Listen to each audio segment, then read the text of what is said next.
we just want you to come home at night. So, you know, and that's like the biggest thing. It's the anxiety.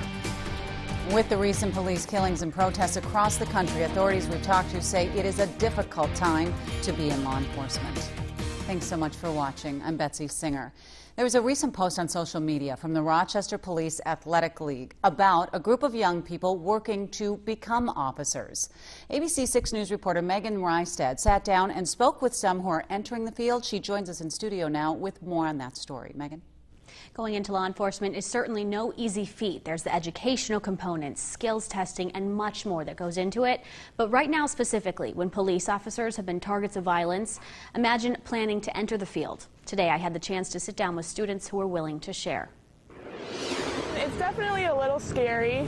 My parents and my family always ask me every day, like, are you sure this is what you want to do? Sydney DISON is a soon-to-be college grad planning to go into law enforcement. She's also a sergeant for the Rochester Police Explorers program. JALYSA Cutting is the group's lieutenant. I want to be a role model and set a good example. She's got a few more years to go, but even now, with increasing threats to law enforcement, she plans to become a K-9 officer. But it just kind of makes me want to get out there. It makes me more ambitious to get out there more. I just want to show people we're not the bad guys. I mean, we go out, we help, we do our job, but then we're also there for you to talk to or just someone to look up to, stuff like that. Being a female and black, when I do ride-alongs and stuff, obviously people look at me weird and differently, like, you know, what are you doing?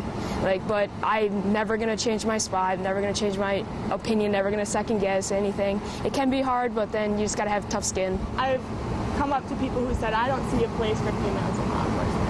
And I definitely think that there's a place for us. We can do just as much as the guys can do. And talking with Officer CARRIE KOEHLER and Sergeant Ryan Manguson, who run the Explorers program. The anxiety, our anxiety is up, because when you think that it can't happen here, that's when it's going to happen here. So I don't think any of us put our head in the sand and don't think that it could not happen in small town Rochester.